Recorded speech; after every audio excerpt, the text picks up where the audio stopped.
ऐलान करते जा रहा हूँ कि नेशनल कॉन्फ्रेंस और कांग्रेस जम्मू कश्मीर लद्दाख की जो 6 सीटें हैं यहाँ पे हम मिल के इलेक्शन लड़ेंगे। नमस्कार, आज की इस वीडियो में आप सभी का बहुत बहुत स्वागत है। जम्मू कश्मीर से भारतीय जनता पार्टी बीजेपी के लिए बहुत ही टेंशन वाली खबर है। इनके शीर्ष नेतृत्व में भूचाल आ सकते हैं। ये लोग ऐसे नेता हैं जो बैठने वालों में से नहीं हैं। कुछ न कुछ रणनीतियाँ बनाने शुरू करेंगे और अपने दांव पेंच के जरिए इधर से उधर करने का काम अवश्य करेंगे। खबर ये है कि जम्मू कश्मीर और लद्दाख के 6 लोकसभा सीट होते हैं। इन 6 लोकसभा सीट पर नेशनल कॉन्फ्रेंस और कांग्रेस ने गठबंधन कर ली है। जम्मू कश्मीर और लद्दाख में इन 6 सीटों पर नेशनल कॉन्फ्रेंस और कांग्रेस मिलकर चुनाव लड़ेंगे। नेशनल कॉन्फ्रेंस लीडर उमर अब्दुल्ला ने इस गठबंधन की घोषणा प्रेस में किए। इन्होंने कहा, हम कांग्रेस और नेशनल कॉन्फ्रेंस मिलकर दोनों पार्टी मिलकर जम्मू कश्मीर और लद्दाख के 6 लोकसभा सीट पर चुनाव लड़ेगी। इन 6 सीटों पर कांग्रेस और नेशनल कॉन्फ्रेंस के बीच आधे आधे सीटों पर चुनाव लड़ने की गठबंधन हुए हैं।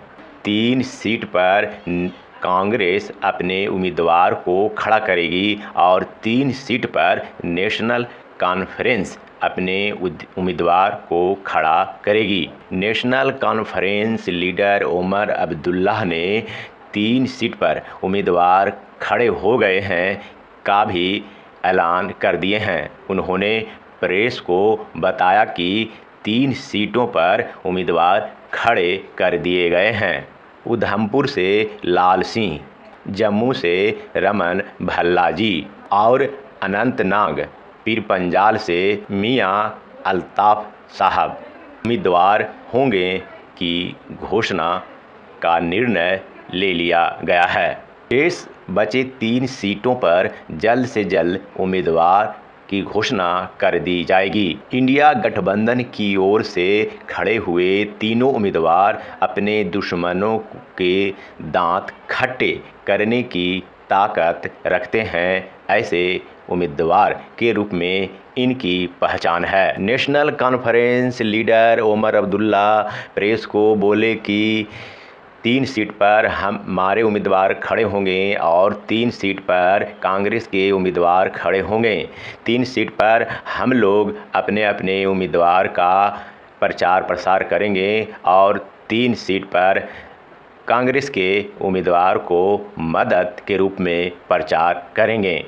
हम लोग मिलकर गठबंधन करके इस लोकसभा चुनाव में चुनाव लड़ेंगे। बीजेपी के जो लोग बोल रहे थे कि कांग्रेस द्वारा बनाया गया इंडिया गठबंधन नहीं चलेगा, कुछ दिनों में ही टूट जाएगा, आज वह इंडिया गठबंधन जम्मू कश्मीर और लद्दाख में 50-50 का गठबंधन करके ये सिद्ध कर दिया कि कांग्रेस हार मानने वालों में से पार्टी नहीं है। कांग्रेस की नीतियां और विचारधारा